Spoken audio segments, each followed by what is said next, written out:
Este programa é livre para todos os públicos. Glória ao Pai, ao Filho e ao Espírito Santo. Como era no princípio, agora e sempre. Amém. Pelo sinal da Santa Cruz, livrai-nos Deus, nosso Senhor, dos nossos inimigos. Em nome do Pai, do Filho e do Espírito Santo. Amém. Amém. A paz de Jesus para você que está aqui na Canção Nova, em Cachoeira Paulista, no Rincão do meu Senhor. Que bom que você está aqui com a gente. Diga para o seu irmão que está perto de você, sentado ao seu lado, que bom que você está aqui. Jesus te esperava. Essa casa é de Deus, é o próprio Deus quem te recebe aqui. Diga para ele: Jesus esperava por você, para te fortalecer, para enxugar as suas lágrimas, para te consolar. Diga para ele assim: agora descansa, porque você está na casa do Pai. E o Senhor te ama. O meu abraço apertado, meu abraço carinhoso a todos aqueles que nos acompanham nesse momento, de perto, de longe, através do sistema Canção Nova de comunicação. Gente, vamos aplaudir a Canção Nova. Essa obra de Deus que nos une a todos nós em oração. Quantos somos todos nós unidos em oração neste momento, no Brasil, fora do Brasil, acompanhando a Canção Nova através da TV, mas também através da rádio Canção Nova, através da internet. Somos uma multidão incontável em oração neste momento. Você sabia disso? Incontável. E tudo isso por graça de Deus. Nós estamos praticamente uma semana depois do finados, um pouquinho mais de uma semana, reunidos aqui para orar e trazer diante de Jesus as nossas dores. Normalmente esse acampamento de oração acontece bem pertinho da data de finados e tem um tema muito particular: cura dos traumas da morte. Porque ninguém está preparado para perder quem ama. Ninguém. Põe a mão no seu peito e diga de coração: eu não estava preparado para perder quem eu amo. Não estava. Toque na pessoa do seu lado e diga: eu sei que você não estava preparado para essa perda. E olhe à sua volta. Nenhum de nós está. Porque não tem como a gente se preparar para isso. Não tem. A gente sabe que um dia, ou nós vamos partir, ou aqueles que nós amamos irão partir. Você sabe disso, não sabe? Precisa alguém te avisar? Ou você vai enterrar quem você ama. Uma das duas coisas vai acontecer. Quem quer viver muito, já aviso de antemão, não é? Quem quer viver muitos anos, vai ter a oportunidade, o privilégio de cuidar e de enterrar as pessoas que ama. Só tem um jeito de você não enterrar as pessoas, sabe qual, né? Qual é? Vai antes. Mas ainda que a gente pense assim: papai está doente, papai vai morrer, a minha mãe não vai viver mais tanto tempo, a minha avó que foi uma mãe para mim, eu tenho que começar a me acostumar com a ideia de que mais cedo ou mais tarde a vovó vai partir. Quem que está preparado para uma coisa dessa, gente? Não está. Pior ainda, quando a perda contraria a ordem natural da vida. Porque, na minha opinião miserável e pecadora, nenhum pai, nenhuma mãe deveria ter que enterrar seus filhos. Porque qual é a ordem natural das coisas? Que quem é mais velho, depois de ter vivido bem os seus anos, parta primeiro. Então é uma dor imensa você ter que enterrar o seu filho, a sua filha. Então isso gera um trauma na gente, sim, é uma marca, é um estigma que entra fundo na nossa alma. Por isso vai ser muito importante nós ouvirmos esta palavra não só com os ouvidos, mas nós ouvirmos com o coração, porque a palavra de Deus é capaz de curar os nossos traumas. Há uns anos atrás, há uns poucos anos atrás, penso eu uns 6, 7 anos, não lembro mais certinho, eu acabei quase falecendo, porque eu fui mexer com um produto químico num espaço fechado, e quando eu não percebi, porque eu poderia dizer quando eu percebi, mas eu não percebi, quando eu não percebi, o produto me intoxicou, me envenenou, e eu que estava impermeabilizando uma parede, a última coisa que eu me lembro era isso, eu passando um rolo na parede, permeabilizando, aí corto o filme, e eu apareço sentado numa cadeira de rodas no hospital. Foi assim que aconteceu. Eu estava lá, passando o produto na parede, de repente, eu começo a ter como que um sonho. Era isso que eu achava que estava acontecendo, estou sonhando. E nesse sonho eu estava molhado, pelado, sentado numa cadeira de rodas, indo por um corredor, as luzes passando, igual um filme. Falei, nossa, parece que eu estou num daqueles filmes que a gente está no hospital. Falei, nossa, mas nunca, que sensação real de estar molhado. Eu estava ensopado, tinham acabado de me dar um banho. E de repente eu vejo o médico na minha frente perguntando assim, você conhece essa mulher? Aí eu não virava a cabeça. Aí a minha esposa entra na minha frente, eu não conseguia nem pensar assim, conheço, a minha mulher não conseguia. Eu estava completamente afetado por aquela química. E o médico na minha frente dizendo para minha esposa, não sei se seu marido vai voltar a ser quem ele era. Eu acho que pelo tempo que ele ficou em contato com o produto, talvez ele tenha lesões cerebrais seríssimas. E assim foi. E eles ali conversando, o tempo passando, quando eu comecei a dar os primeiros sinais. 4 dias internados. O médico disse que eu não tinha mais 15 minutos de vida se a minha esposa não tivesse me encontrado, do jeito que eu estava, naquele lugar sufocado, saturado por aquela química. Eu teria morrido. Então eu estive no limiar da morte. Passado alguns dias, Padre Jonas Abib me chamou para ir lá na casa dele. Passado alguns dias. E eu fui lá. E ele me perguntou como foi que aconteceu.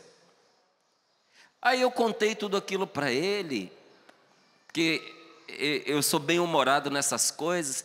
Contei rindo, brincando. Falei da minha esposa, que se não fosse por ela eu teria morrido, né?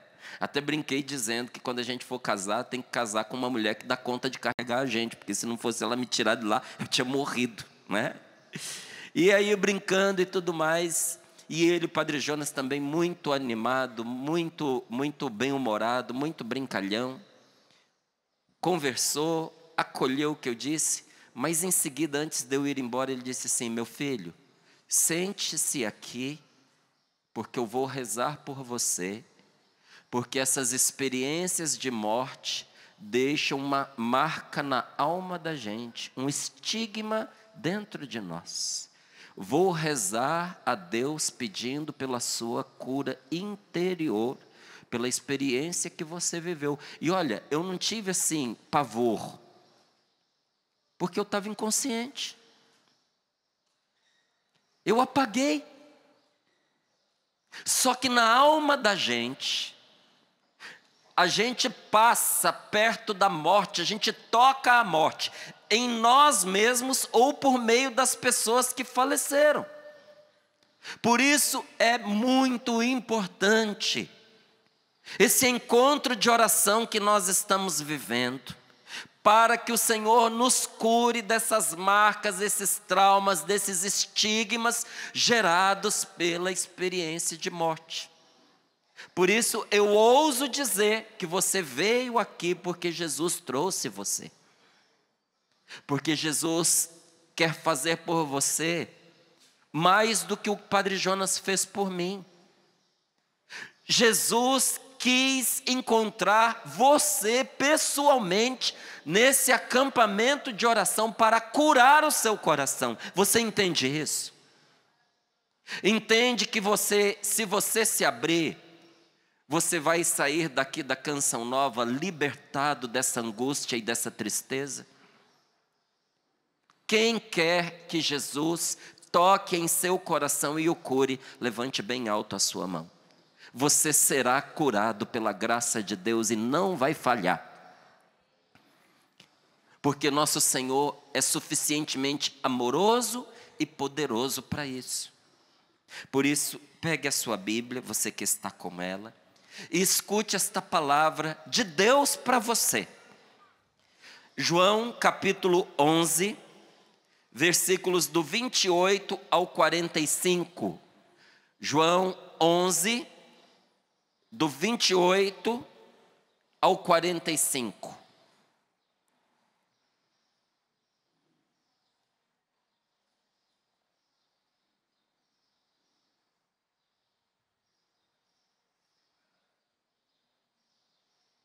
Todos encontraram? Sim, diz a palavra de Deus. Tendo dito isso,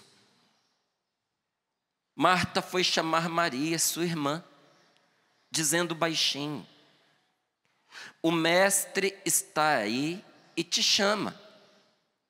Quando Maria ouviu isso, levantou-se depressa e foi ao encontro de Jesus. Jesus ainda estava fora do povoado, no mesmo lugar onde Maria o tinha encontrado. Os judeus que estavam com Maria na casa, consolando-a, viram que ela se levantou depressa e saiu, e foram atrás dela, pensando que fosse ao túmulo para chorar. Maria foi para o lugar onde estava Jesus, e quando o viu, caiu de joelhos diante dele e disse-lhe: Senhor, Senhor, se tivesses estado aqui, meu irmão não teria morrido. Quando Jesus a viu chorar, e os que estavam com ela, Jesus comoveu-se interiormente e perturbou-se. Ele perguntou: onde o puseste? Responderam: vem ver, Senhor. Jesus teve lágrimas. Os judeus então disseram: vede como ele o amava. Alguns deles, porém, diziam: este que abriu os olhos ao cego, não podia também ter feito com que Lázaro não morresse? De novo Jesus ficou interiormente comovido. Chegou ao túmulo, era uma gruta fechada com uma pedra, e Jesus disse: tirai a pedra. Marta, a irmã do morto, disse-lhe: Senhor, já cheira mal. É o 4º dia que ele está falecido. Jesus respondeu: não te disse que se creres verás a glória de Deus? Tiraram então a pedra, e Jesus, levantando os olhos para o alto, disse: Pai, eu te dou graças porque me ouviste. Eu sei que sempre me ouves, mas digo isso por causa da multidão em torno de mim, para que creia que tu me enviaste. Dito isso, exclamou com voz forte: Lázaro, vem para fora. O que estivera morto saiu, com as mãos e os pés amarrados com faixas e um pano em volta do rosto.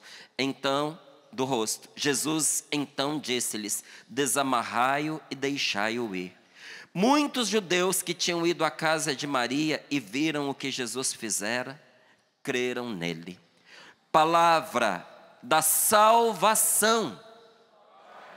Vamos aplaudir com toda a força e com todo o amor a palavra de Deus.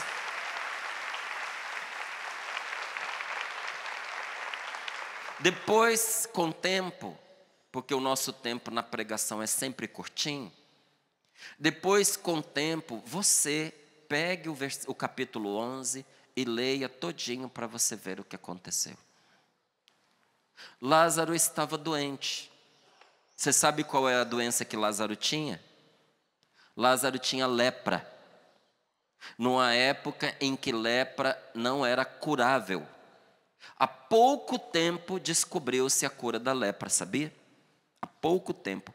Aquele mal chamado mal de Hansen, ou hanseníase, é lepra. E lepra tem cura há pouco tempo. Na época de Jesus, era uma doença, para você ter ideia, comparável ao que foi a AIDS, quando a AIDS foi descoberta. Porque a AIDS era terrível, não tinha controle, não tinha remédio, não tinha esse coquetel que tem hoje. A AIDS ainda não tem cura, mas tem os remédios para o tratamento. Mas aqueles que são um pouquinho mais velhos, se lembram o terror que era a AIDS, verdade ou não era? Quando uma pessoa estava com AIDS, ela não podia nem sair de casa, porque havia dúvida de como se pegava. Tinha certeza de que pegava pelo sexo, isso tinha certeza, mas tinha-se dúvida se poderia se pegar de outra maneira. Então, se uma pessoa era descoberta com AIDS, ninguém visitava, ninguém queria recebê-la, ninguém chegava perto dela. Eu fui num grupo de oração em São Paulo em 96. Chamaram para pregar num bairro lá, um bairro bem chique. Pra você ter ideia, o ônibus não entrava muito ali. Então a gente tinha que ir de ônibus até um certo ponto, depois ou pegava o táxi ou ia a pé. Não é? Então, sem dinheiro, andamos para poder chegar naquele lugar. E quando nós chegamos lá, não é, havia um bom grupo para aquela oração na parte da tarde. E eu percebi que enquanto eu pregava tinha uma pessoa, uma senhora, que ninguém sentava perto dela. Estava todo mundo apertado, longe da mulher. Porque ninguém falava com ela, ninguém se sentava perto dela. E quando terminou o grupo de oração, eu fui lá cumprimentá-la e ela disse: não toque em mim, porque eu tenho AIDS. Gente, que triste. Estendi a mão para ela e falei assim: você não vai pegar na minha mão? Aí ela pegou a minha mão. Aí eu a abracei e disse para ela que Nosso Senhor a amava e estava com ela. Conversei com ela um pouquinho, rezei por ela, a abençoei. E depois eu fui conversar com as outras pessoas do grupo. Não ficou um para me dar um abraço, para me cumprimentar. Porque a lepra era a AIDS daquela época. O que aconteceu com os aidéticos há um tempo atrás, acontecia com os leprosos. E Lázaro tinha lepra, ninguém se achegava a eles, eles eram meio que discriminados. E Jesus era amigo de Lázaro, frequentava a casa deles. Gente, olha que interessante, como a cabeça de Maria e de Marta deve ter penado com essa dúvida que você também já deve ter tido. Se Jesus é todo poderoso, se Ele cura paralítico, se Ele devolve vista para cego, se Ele faz o bem a quem Ele não conhece, por que Ele não cura o meu irmão, já que Ele vive aqui em casa? Jesus vivia na casa de Lázaro, Jesus dormia lá. Você lembra daquele episódio da Marta e da Maria, que Jesus chegou na casa e Maria ficou aos pés de Jesus e Marta foi cuidar dos trabalhos? Lembra dessa passagem? E Marta pergunta para Jesus: Senhor, o Senhor não liga que a minha irmã fique sentada aí aos seus pés enquanto eu fico cuidando da casa? Isso é conversa de gente que tem intimidade. Enquanto eu trabalho, minha irmã fica aí despachada aos seus pés, manda ela vir me ajudar. Gente, ninguém faz isso com uma visita estranha. Jesus frequentava a casa de Lázaro, de Marta e de Maria, tinha amizade com eles, e Jesus não curava Lázaro. Elas nunca perguntaram o porquê. Mas quando Lázaro ficou nas últimas, a Marta mandou avisar Jesus, mandou levar um recado para ele, mandou dizer para ele que aquele que ele amava, porque Jesus amava Lázaro, e as irmãs sabiam disso, mandou dizer para ele: aquele que tu amas está enfermo. Lázaro está doente, Senhor, vem depressa. E Jesus demorou, gente. Tanto que Lázaro morreu. Na hora em que Lázaro morreu, Jesus percebe a morte dele, vira para os apóstolos e diz: que bom que vocês estão comigo, para que vocês vejam, Lázaro, nosso irmão, nosso amigo, dorme. Dorme quer dizer, morreu. E quando Jesus está chegando e Marta encontra Jesus, logo em seguida ela vai chamar Maria. Maria vem correndo. Aí você leu, ouviu o que foi escrito aqui, não vou repetir. Mas Maria sai correndo, chega diante de Jesus, se joga aos pés dele e diz: Senhor, por que tu demoraste tanto?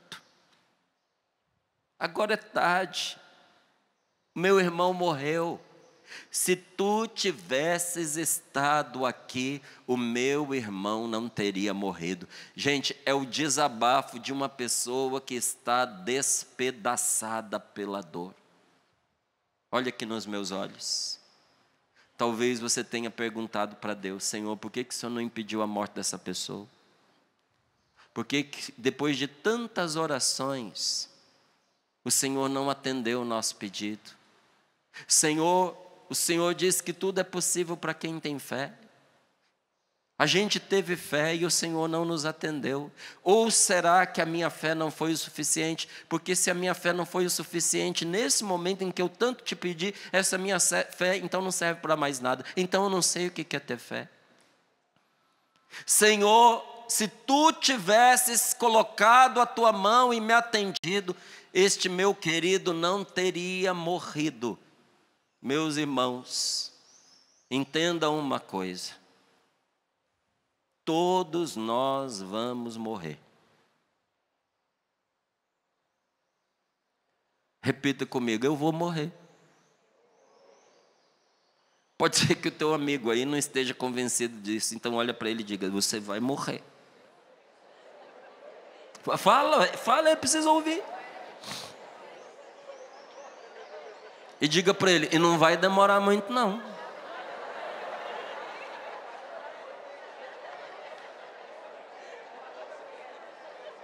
Segura aí na mão dele, segura. Pergunta para ele assim: você está com saudade? Fala assim: espera só mais um cadinho. Você já vai matar essa saudade. Sabe qual é o nosso problema? A gente sabe que as pessoas morrem, mas a gente vive como se elas não fossem morrer. Eu quero lhe dizer uma coisa muito importante nesta manhã. Cuide e faça por aqueles que ficaram aquilo que você não conseguiu fazer por essa pessoa que faleceu. Porque a gente não aprende com as experiências da vida. A gente senta sobre a dor e fica chocando a dor igual se choca um ovo. A gente diz: se eu soubesse, se me passasse pela cabeça, eu nunca imaginei que a gente teria tão pouco tempo. pois isso que você viveu com esta pessoa se aplica às outras que ficaram. A gente não honra a memória de quem faleceu, simplesmente se entristecendo e desanimando da vida. Sabe como é que você vai honrar a memória dessa pessoa que partiu? Vivendo bem os dias que te restam. Porque se nós olharmos para a perda, nós vamos nos desesperar. Por que que a dor tem essa força imensa de destruição sobre nós? Porque a gente olha para a perda, a gente olha para o prejuízo, a gente olha para a falta da pessoa, a gente olha para a saudade. Márcio, eu deveria estar olhando para onde? Para a certeza de que esta pessoa vai ressuscitar e você também. E se você tiver fé, você vai reaver esta pessoa. Se creres, verás a glória de Deus. Você acredita ou não? Meus amigos, não adianta a gente ser cristão de carteirinha. Eu acredito em Jesus, eu acredito no amor dele. Aí a pessoa acha bonito, põe um crucifixo lá, põe as mãozinhas postas e olha com um olhar de toda piedade para Jesus no crucifixo. Mas na hora que vem os problemas da vida, a pessoa não tem firmeza para enfrentar as dificuldades sem desesperar. Começa a amaldiçoar a Deus, a praguejar, a dizer, não adianta rezar, não adianta ter fé na hora das dificuldades. E quando vem a morte de uma pessoa, entra em desespero, porque desconfia se a ressurreição é real ou não é real. Hoje Jesus que te ama diz para você a mesma palavra que ele disse para Marta e para Maria: se creres, verás a glória de Deus. O que é preciso você fazer para você ver? Eu não estou te ouvindo. Crer. Tem uma condição. Esse se que vem aí antes do crer é uma condição. Se creres, verás. Por comparação, por analogia, se não creres, não verás. A fé nos leva a fazer a experiência da ressurreição e por graça da fé nós veremos a glória de Deus se manifestar na nossa vida e na vida daqueles que nós amamos, inclusive dos nossos entes falecidos.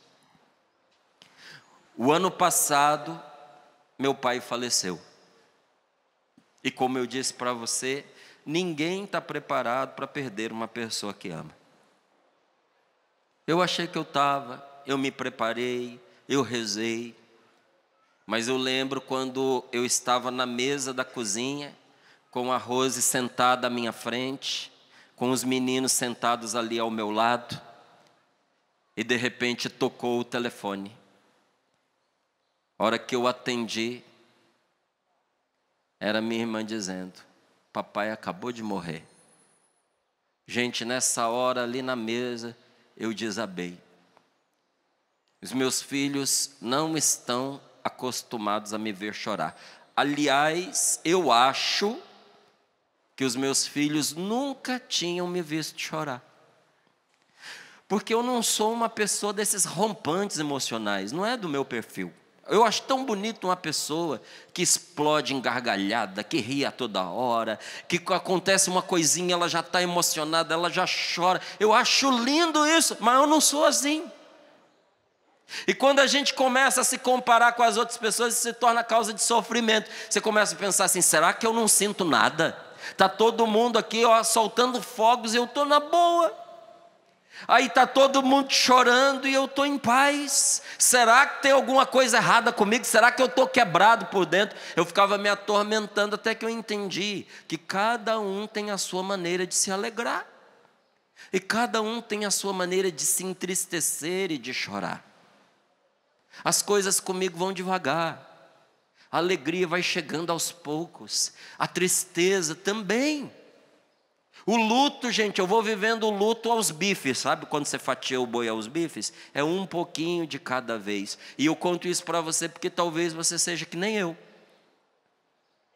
Aí chega lá no velório, todo mundo esperando você arrancar os cabelos, e você gritar, e você dizer que você não aceita, que você está revoltado, que você não compreende, e você está lá tranquilo, do lado do caixão, nem chora.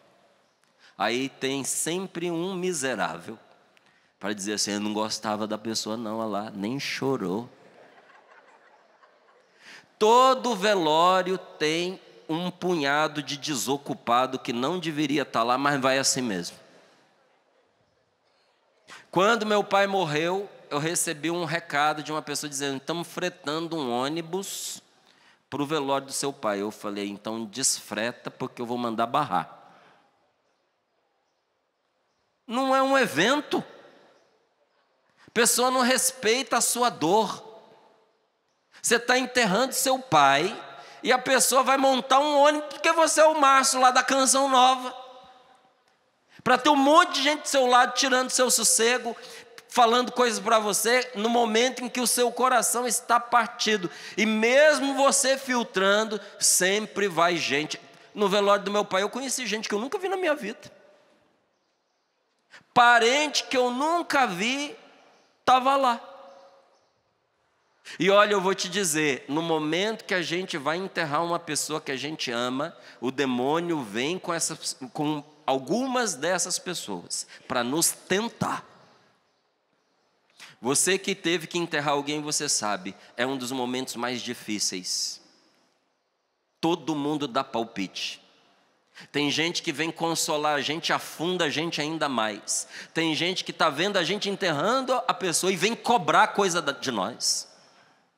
Vem cobrar atitude, vem cobrar resposta, vem cobrar sentimento, vem dizer para a gente que a gente não fez o que tinha de ter sido feito. Gente, é uma hora em que o diabo ele vem para atormentar a vida da gente. E eu recebi aquela notícia, eu não estava preparado. E os meus filhos que não tinham me visto chorar, se levantaram da mesa, tadinho. Não sabia o que fazer com o pai ali chorando. Não foi fácil. Mas respirei fundo e confiei. Mas antes de eu receber a notícia do meu pai ter falecido, eu tive a oportunidade de visitá-lo em Brasília. Mas foi um momento muito difícil. Porque essa pandemia foi cruel com todos nós, gente. Já tinha um tempo que meu pai estava doente com a leucemia. Estava tratando, mas hora melhorava, hora piorava. Os remédios já não estavam dando conta, não é, da enfermidade do meu pai. Então, teria-se que mudar os remédios. E ele ainda pegou uma infecção por meio de fungo, com a saúde debilitada, não conseguia vencer. A situação do papai estava pior a cada dia. Eu queria visitá-lo, mas estava ali no auge da contaminação pelo Covid. Se eu vou visitar o papai com câncer, com infecção, se generalizando para o corpo dele, e ainda levo um Covid, eu ia ajudar a matar meu pai.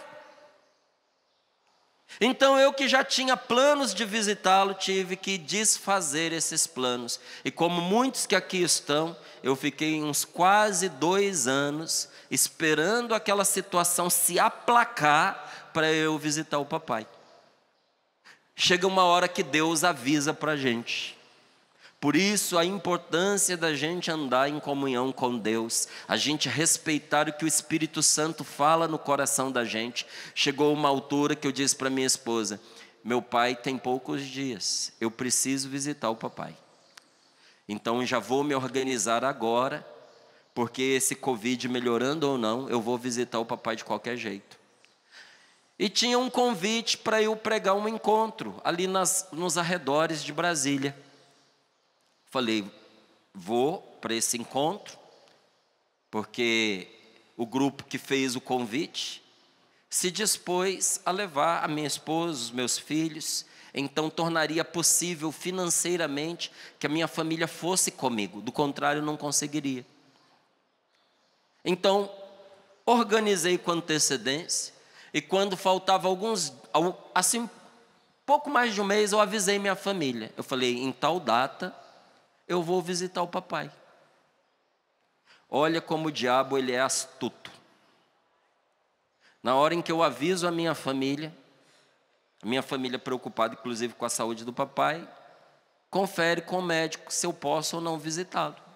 E a determinação do médico é incisiva.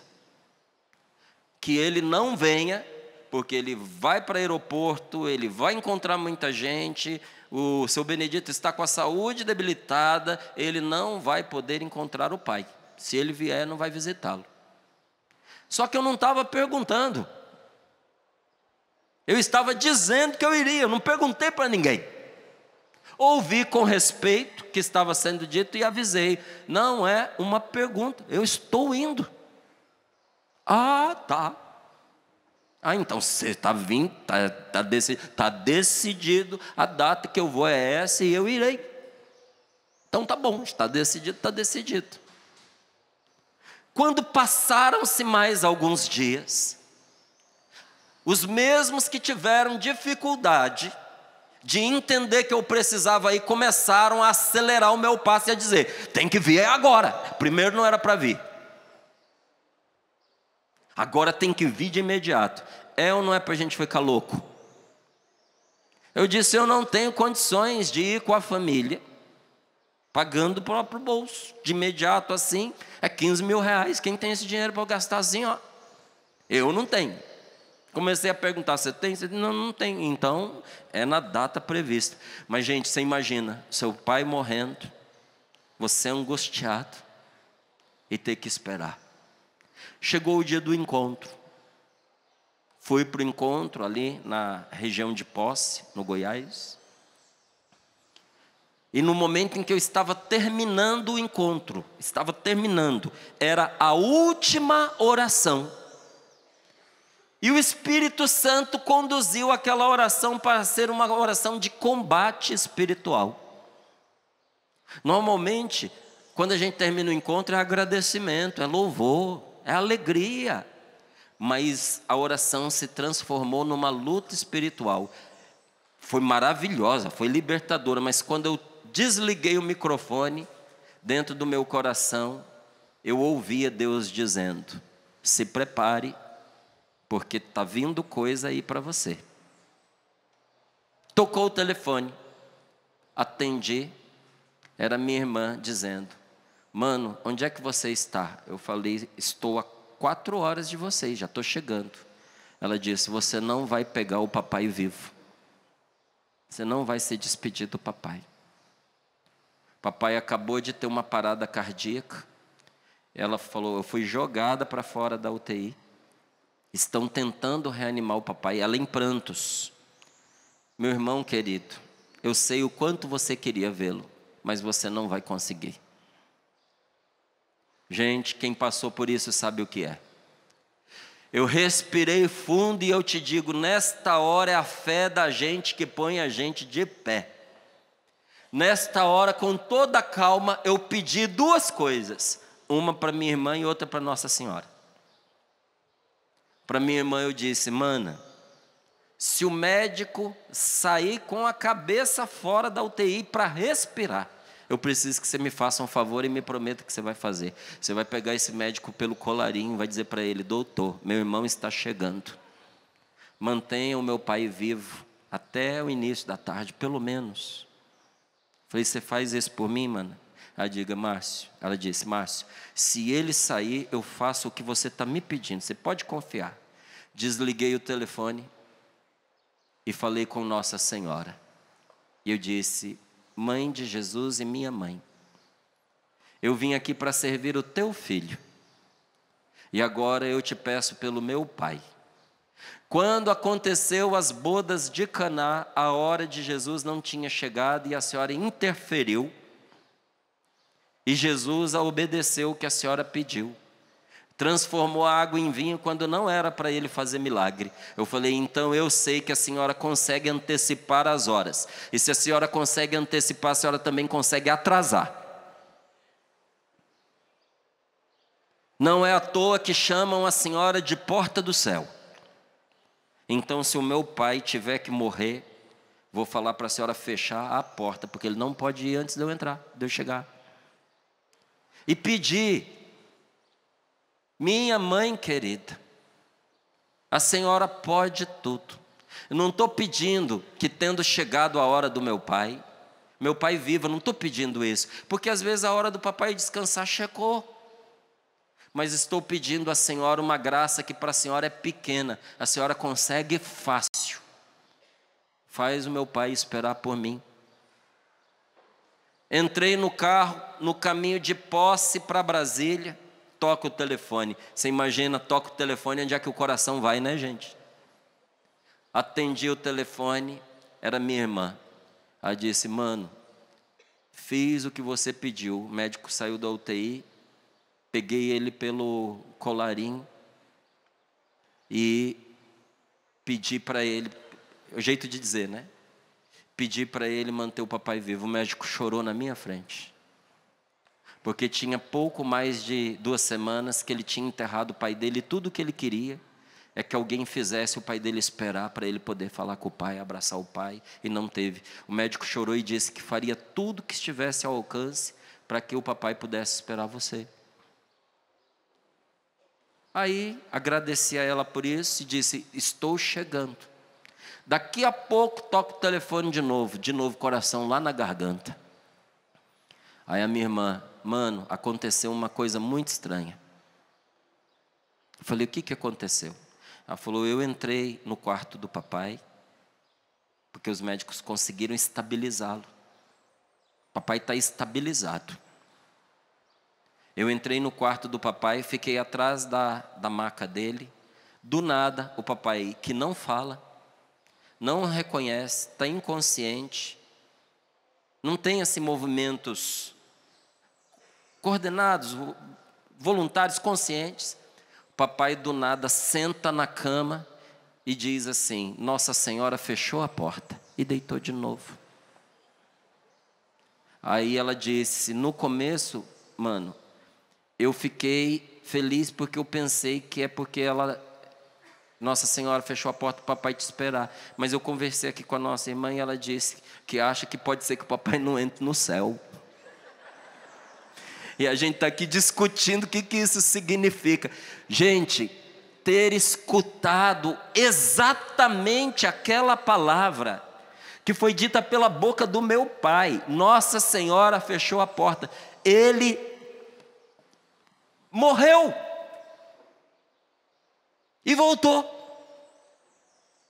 porque Nossa Senhora interveio naquela hora. E quando eu cheguei naquele hospital, eu recebi todo tipo de notícia de que eu não ia conseguir conversar com meu pai, porque ele não reconhecia mais as pessoas, que ele estava completamente inconsciente.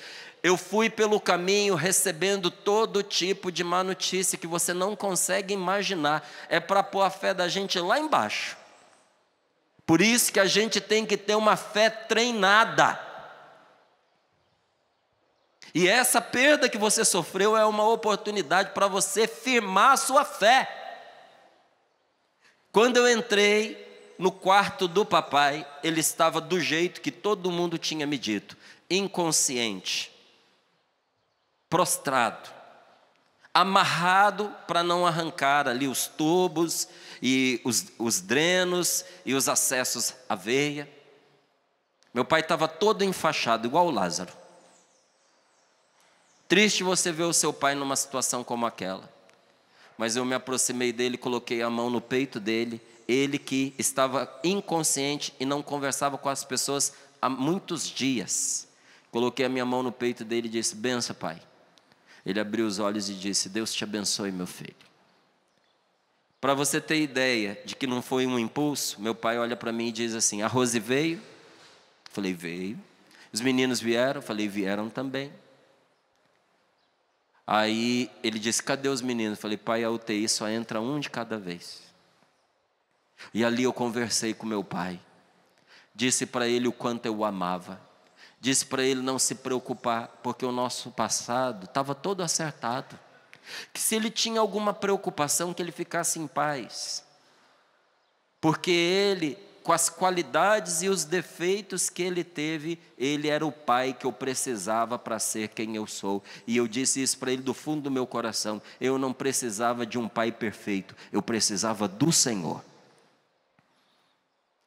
E se eu pudesse escolher, eu não escolheria ninguém na face da terra para ser o meu pai, senão o Senhor. Porque se eu sou quem eu sou, foi por causa das alegrias, das seguranças, mas também das dificuldades que eu e o Senhor vivemos. Pai, nós estamos em paz. Eu amo o Senhor é o melhor pai que eu poderia ter. E ele estava preocupado com as coisas que ele havia deixado. Aqui fica outra coisa importante para você ouvir. Herança é uma bênção e uma maldição. Porque você acha que a família é unida até que aparece a bendita da herança no meio do caminho. Aí começam os desentendimentos. É igual um barco desgovernado. Se você não segurar firme o leme num rumo, aí se perde. Por isso que é maravilhoso quando tem testamento. Está decidido. Porque se deixar para as pessoas, corre o risco de haver embate e desentendimento com o outro ainda quente na sepultura. Então meu pai estava preocupado que isso pudesse acontecer também. E ali eu disse para ele: Senhor, fique em paz, porque do jeito que o Senhor pediu, é do jeito que vai ser. E ali, gente, fiquei uma semana, todo dia visitando meu pai.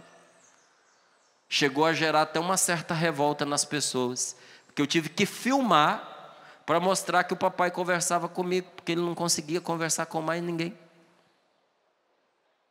Quando eu dizia que eu entrava lá e falava com o papai e que ele me respondia, era difícil de acreditar, porque há muito tempo ele já não tinha consciência. Mas eu vou te contar, a fé, ela torna possível coisas impossíveis.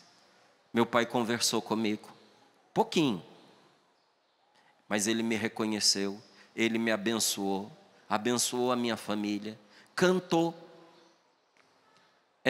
batucou na cama, que ele gostava de fazer. E aqueles momentos limitados pela dor, pela enfermidade, foram momentos que eu vivi em paz e alegria, apesar de todos os pesares. E a coisa que mais me consolou, minha gente, é que a morte do meu pai não é o fim, porque os nossos queridos vão ressuscitar. Meu pai foi na porta do céu e Nossa Senhora estava lá, e ele a viu. E ela fechou a porta para ele me esperar. Mas eu tenho certeza que quando ele partiu, nos braços da minha mãe como ele estava, Nossa Senhora eram os outros braços que o esperavam no céu. Um dia nós vamos chegar no céu e Nossa Senhora vai nos receber. Inclusive aqueles que são protestantes e que não acreditam nela e na intercessão dela, vão ter uma feliz surpresa quando chegar no céu e descobrir que tem uma porta, e essa porta se chama Maria. Se chama Nossa Senhora. E você vai viver uma grande alegria, e nos braços de Nossa Senhora e de nosso Senhor Jesus Cristo você vai repousar. Por isso esta palavra aqui é de Jesus para você. Eu não te disse que se creres verás a glória de Deus? Um dia quando você chegar no céu, Jesus pessoalmente vai trazer essa pessoa que você tem saudade para te encontrar. Vai chegar sorrindo de mãos dadas com ela, para que você possa abraçar esta pessoa. Talvez ali pela última vez você chore, mas vai ser de alegria. E Jesus mesmo vai enxugar suas lágrimas, enquanto Ele diz para você: lembra lá naquele encontro na Canção Nova? Eu não te disse que se creres verás a glória de Deus? E Ele vai dizer: entra para descansar. Aqui não tem mais tristeza, não tem mais dor, não tem mais separação. Mas até lá a gente luta com uma dor e um sofrimento.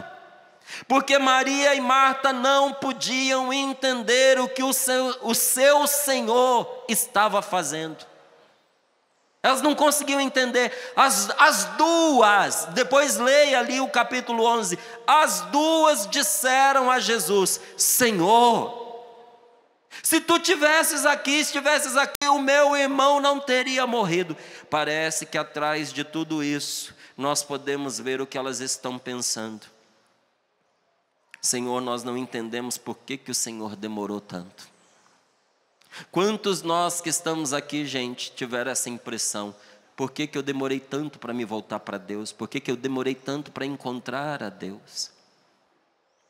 Por que eu não pude viver essa experiência de graça antes? E parece que o nosso coração deságua diante do Senhor. Senhor, eu não entendo por que o Senhor demorou tanto para ouvir as minhas orações. Agora o meu querido já está morto. E elas diziam para Jesus: eu não consigo entender como o Senhor deixou morrer quem o Senhor amava. Olha, eu sei que você teve a dor de enterrar alguém que amava Jesus e que Jesus amava. Muitos dizem assim: mas logo a mamãe, mas logo o papai. Mamãe vivia com o terço na mão, papai carregava a Bíblia debaixo do braço o tempo inteiro. Meu pai era um homem bom, meu pai só falava de Deus. Lá em casa a pessoa mais religiosa era ele. Aqueles que enterraram o filho, dizendo: meu filho era uma pessoa boa, talvez o melhor de lá de casa. Eu não consigo entender como é que Jesus deixou morrer esse rapaz, essa moça que o amava. Gente, nós nunca vamos conseguir entender por inteiro os mistérios de Deus. Nessa vida não. Mas um dia você vai entender. A palavra de Deus nos diz que tem pessoas que Deus leva não porque elas são más, mas porque elas são boas, para garantir que ela não seja corrompida pela maldade, para que ela não perca a vida eterna. O Senhor acolhe, sendo que ela poderia até ter mais anos, mais tempo aí pela frente. E a palavra de Deus nos diz que uma vida longa não significa nada se é uma vida vivida de maneira imprestável. E a palavra de Deus também nos diz que tem jovens que morrem jovens, mas que vivem mais do que gente velha, porque viveram com qualidade a sua vida, amaram e se santificaram, e o tempo que elas viveram foi o suficiente para entrar no céu. Mas é difícil entender. E tanto é difícil entender que elas dizem isso para o Senhor. Nós não entendemos porque que o Senhor deixou ele morrer. Nós não entendemos como o Senhor deixou que a dor e o sofrimento rasgassem a nossa vida, quando a sua simples presença, Senhor Jesus, poderia ter impedido tudo isso. Por que que o Senhor não veio antes? Por que que o Senhor não atendeu a nossa oração? Agora é tarde demais, porque ele já está morto, já tem 4 dias. E para tudo isso, Jesus tinha apenas uma resposta.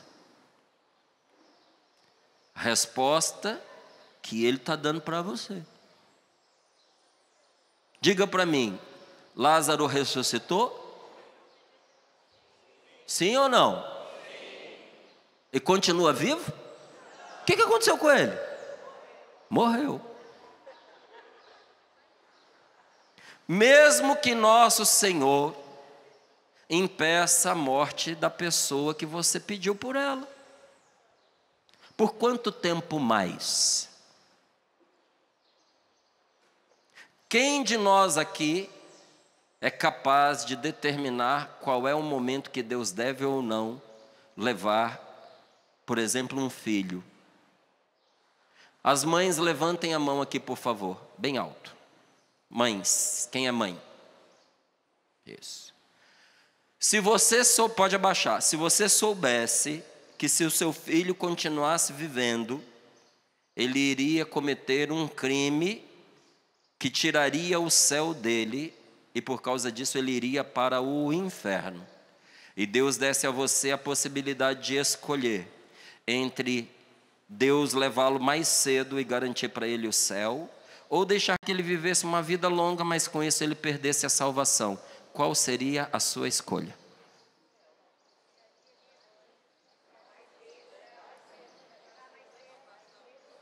Está com medo de responder? Santa Rita de Cássia, já ouviu falar? Santa Rita comeu o pão que o diabo amassou na mão de um marido violento. Esse homem foi o diabo para essa mulher. E por causa disso, os filhos também se tornaram agressivos e violentos e se determinaram a um homicídio. Se eu não me engano, até do próprio pai. Não, o pai se converteu, mas como o pai tinha sido muito violento e era um homem temido na cidade, todo mundo tinha medo dele, igual as pessoas têm medo de um bandido violento e poderoso, tinham medo do marido dela. Só que quando ele se converteu pelo testemunho da esposa, ele se tornou manso igual um cordeiro. E aí os inimigos que ele tinham feito no decorrer da vida o mataram violentamente. E os filhos se determinaram a vingar o pai. Sabe o que Santa Rita fez? Rezava noite e dia dizendo: Senhor, leve os meus filhos antes que ele cometa esse crime. Eles cometam. Quem é a mãe aqui presente que teria coragem de fazer uma oração dessa pelos seus filhos? Só uma mãe que entendeu o que é o céu e que essa vida não tem comparação com a vida eterna. Só essa. Então, diante do questionamento trazido por aquelas irmãs, Jesus tem uma resposta que agora Ele dá também a você. Qual foi a resposta dele para elas? Vocês não podem entender agora, mas eu não disse para vocês que se vocês crerem, vocês verão? Gente, Abraão não podia entender porque Deus lhe pediu o sacrifício do filho dele, Isaque. Mas confiou e viu a glória de Deus na restituição deste filho, do seu amor. Sabe, às vezes, deixar que o morto vá é entregar o Isaque, é oferecer o seu sacrifício a Deus. Porque olha, a gente chora, a gente sofre, faz de tudo para que a pessoa não faleça. Isso é responsabilidade nossa, sim. Nós temos que lutar pela vida, mas chega uma hora que a pessoa precisa partir. Nessa hora, entregar o Isaque, fazer o seu sacrifício a Deus, é aceitar essa partida. Davi, eu não sei se você sabe, mas Davi teve um filho com uma mulher que não era a dele. O rei Davi, da Bíblia. Fruto de um adultério. Mas esse homem se afeiçoou profundamente a esta criança. Mas Deus o avisou que aquela criança, por tudo que ele tinha feito, ele tinha sido responsável por isso. Aquela criança não iria viver. Gente, Davi jejuou, Davi se penitenciou, Davi ficou igual um mendigo, não tomava banho, não cortava o cabelo, não trocava de roupa, a barba crescida, ele chorava, ele uivava, e de dor e de tristeza, e pedia a Deus, e pedia, e os guardas do lado de fora do quarto estavam tremendo de medo, porque eles pensavam: gente, o filho ainda não morreu, e esse homem está do jeito que está, quando esse filho morrer ele vai ficar louco, ele vai matar a gente. Eles esperavam um profundo descontrole de Davi em face da morte do filho. Só que depois de ter feito tudo o que estava ao seu alcance, quando a criança faleceu, Davi se levantou, tomou um banho, fez a barba e vida para frente. Porque chega uma altura em que as nossas lágrimas não ajudam mais a ninguém. Nem a nós, nem a quem partiu. A palavra de Deus no livro do Eclesiástico diz para nós assim: chore a pessoa que faleceu, ponha para fora a sua dor. Jesus chorou, você viu aí, você leu, ele teve lágrimas por causa do Lázaro. Mais de uma vez a palavra diz, se eu não me engano umas 3 vezes, diz que Jesus se comoveu e se perturbou no seu íntimo, ao ponto de chorar. Quando morre alguém que a gente ama, a gente precisa chorar. Às vezes com lágrimas, porque o primeiro momento que Jesus se emocionou não teve lágrimas, depois teve. Por que diz aqui, ele teve lágrimas? Porque às vezes a gente nem tem mais lágrimas para derramar. Verdade ou não é verdade? Sim ou não? Às vezes a gente está numa dor tão grande que a gente nem consegue mais derramar lágrimas. Isso não significa que você não ama a pessoa. Isso não significa que ela deixou de ter importância para você. Isso não significa que se você parar de chorar, você vai parar de pensar nela, vai parar de amá-la e ela vai desaparecer. Não significa nada disso. Significa que você precisa deixar o morto descansar. Deixa seu filho descansar. Ele entrou na glória de Deus. Ele entrou no descanso eterno. Deixa a sua filha descansar.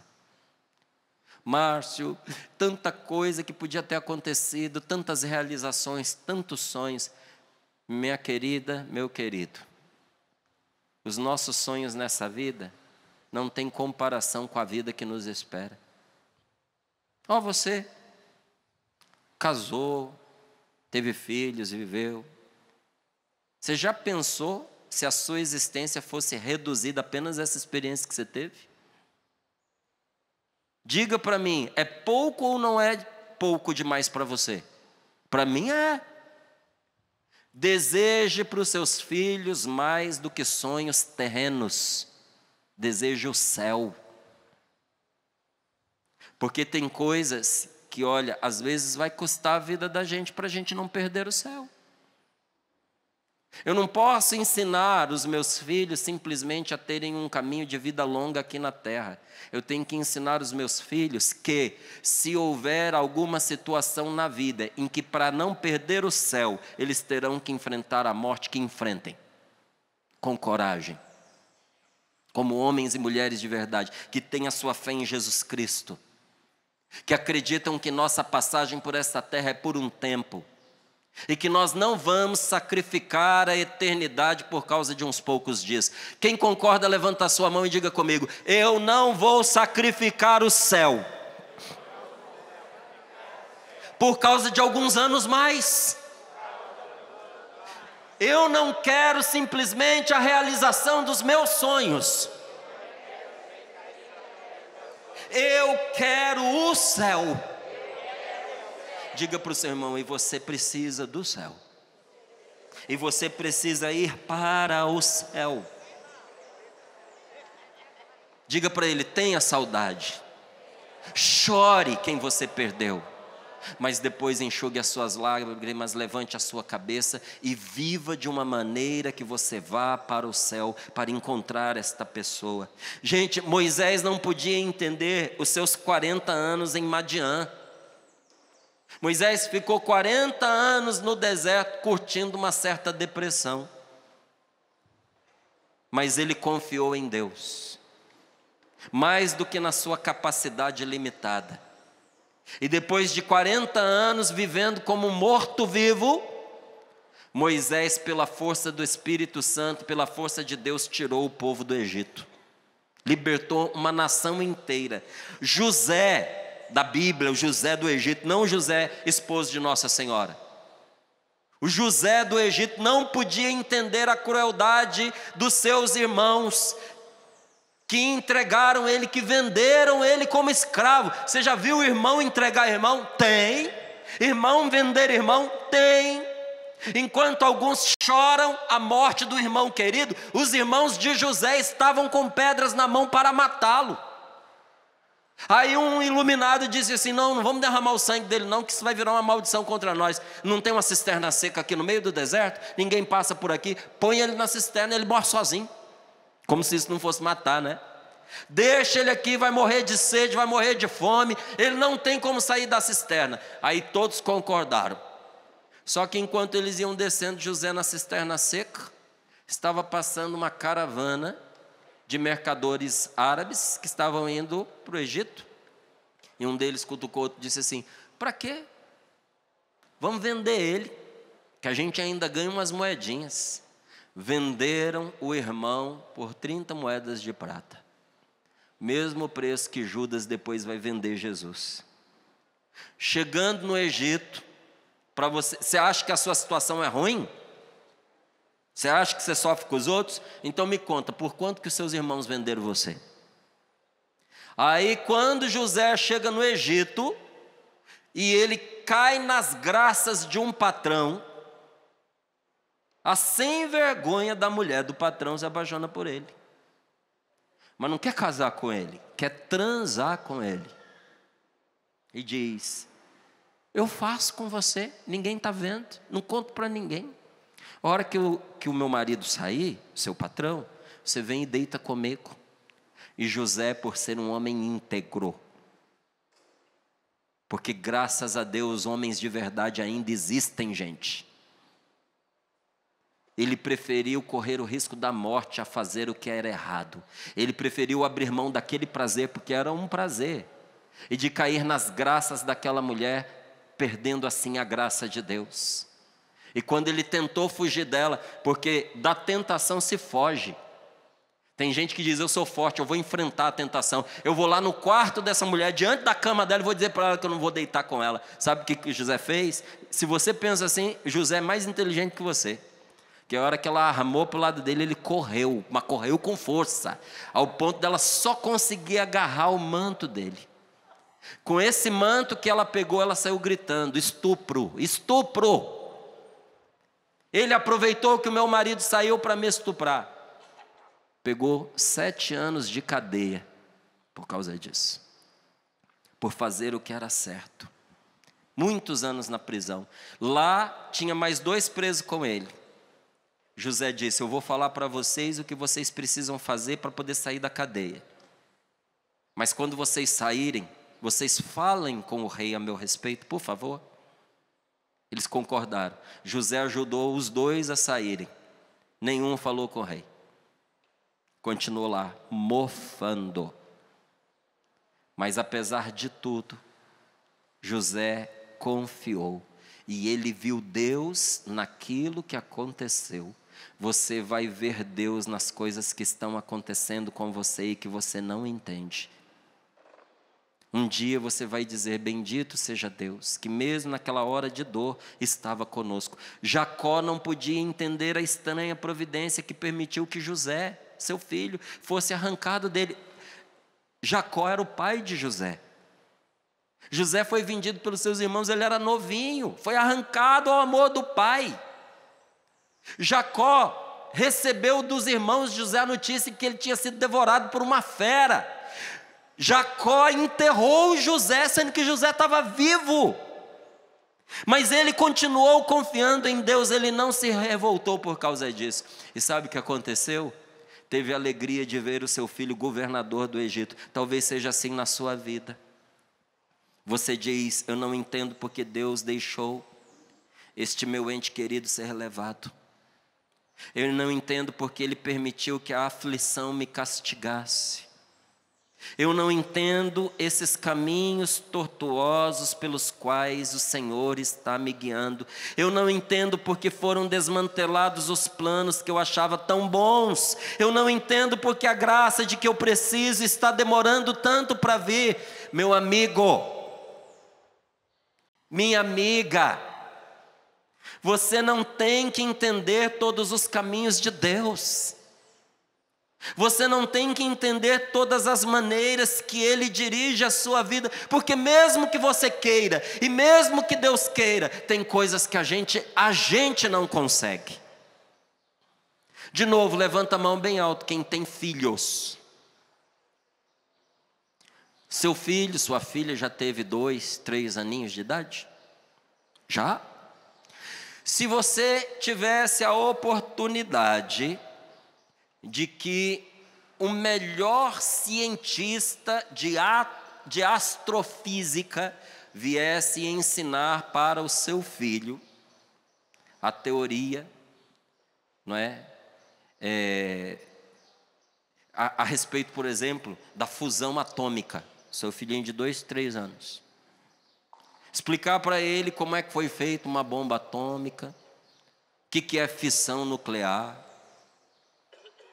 ou a teoria da relatividade do tempo.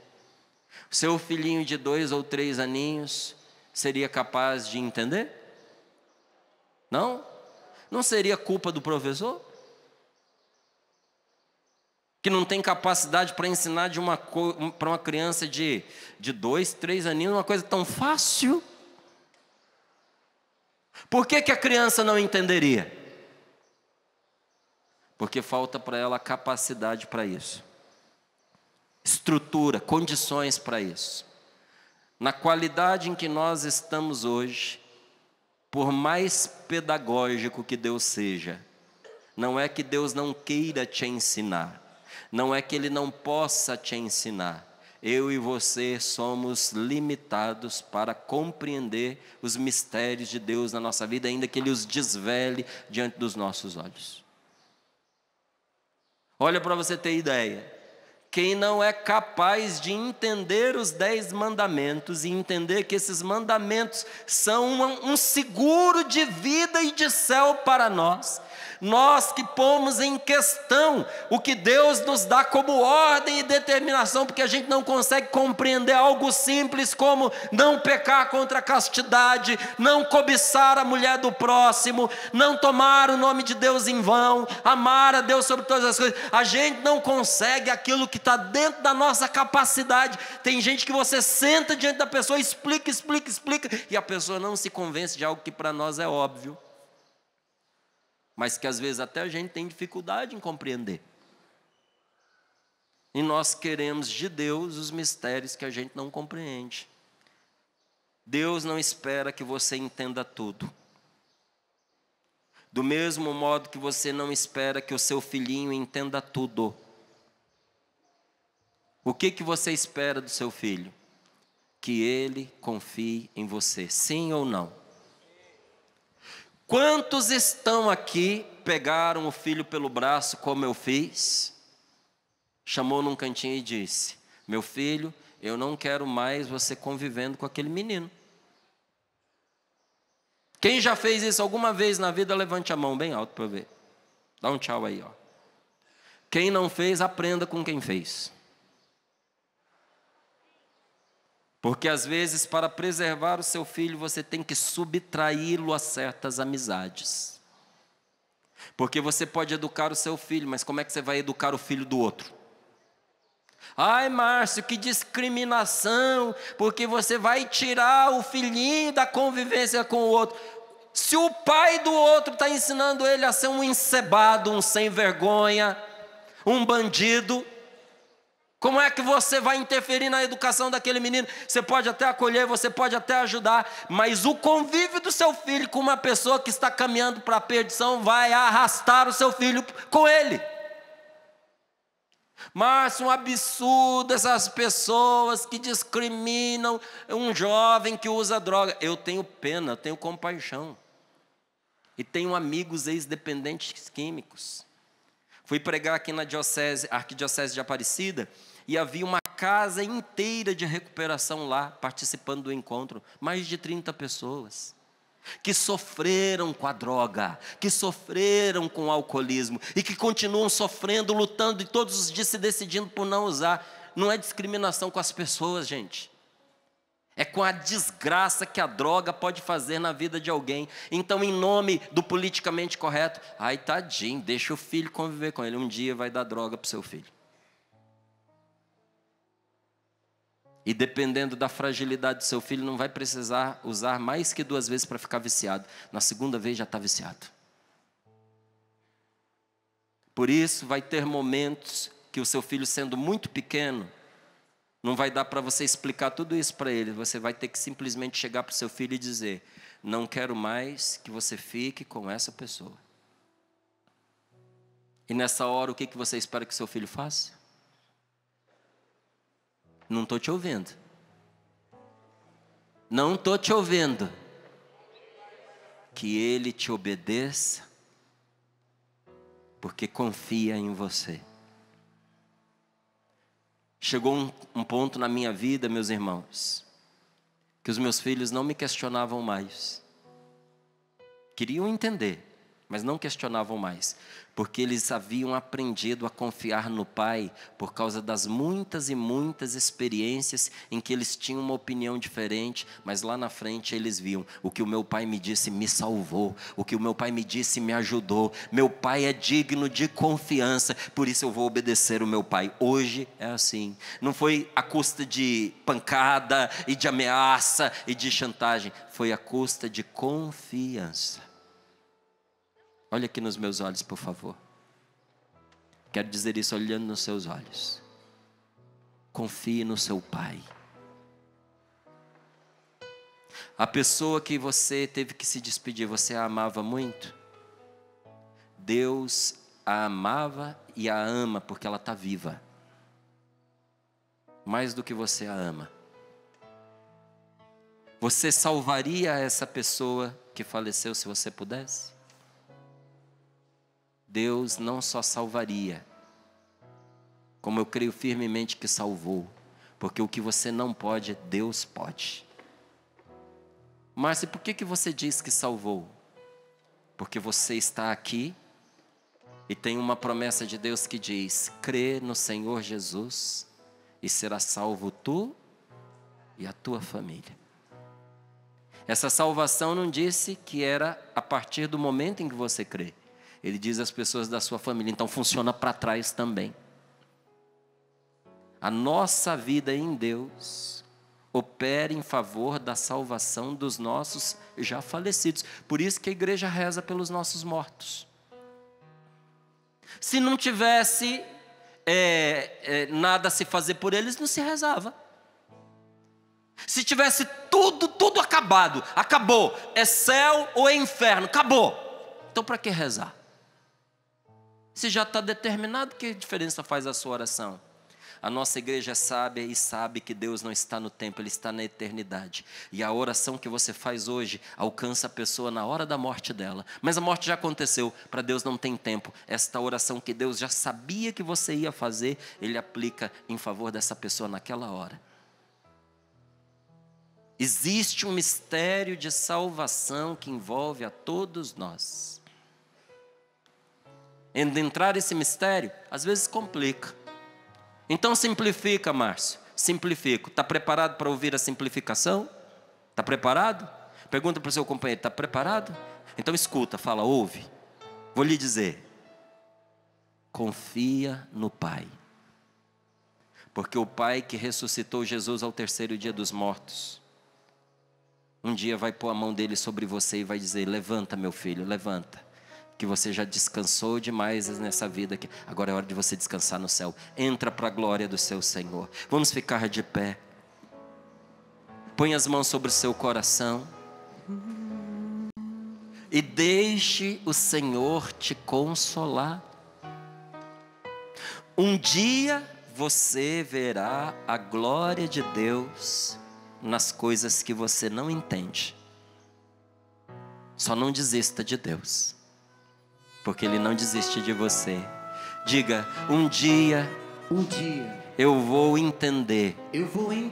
Eu vou contemplar. A glória de Deus. Nas coisas que eu não entendo. Um dia eu verei. A vitória de Deus. Nas coisas que eu não compreendo. Eu não compreendo essa dor.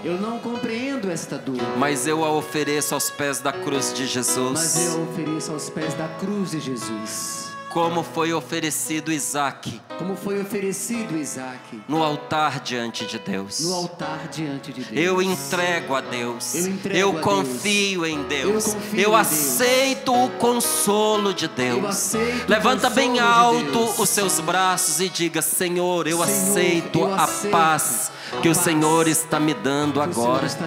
Eu aceito. Eu aceito, Senhor. Eu aceito que o Senhor venha enxugar Eu as aceito que o lágrimas. Senhor venha enxugar as lágrimas. Senhor, eu aceito a saudade, Senhor, eu aceito a saudade, mas eu quero te entregar a tristeza. mas eu quero te entregar a tristeza. Tristeza não, Tristeza não, saudade sim.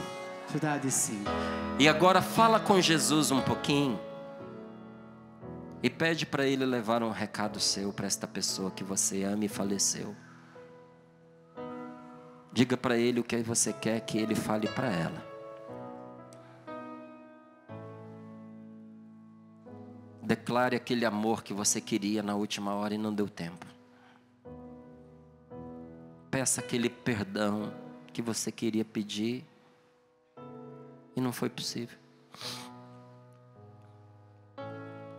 Peça para Jesus levar para ela o seu perdão. Diga para ela: olha, está tudo bem. A gente se desencontrou. Meu coração se partiu porque você morreu. A gente estando chateado um com o outro. Mas toda a chateação caiu no momento em que eu soube que você tinha falecido. Se eu pudesse voltar atrás, mas não posso. Agora nós caminhamos para frente. Fala para Jesus: Jesus, diz para este meu querido, diz que está tudo em paz. E fala para Jesus: põe tua mão sobre meu coração agora, Senhor, e desata esse nó. Obrigado. Obrigado, Senhor. Obrigado, Senhor. Muito obrigado. Muito obrigado, Senhor Jesus. Muito obrigado. Eu confio em Deus. Eu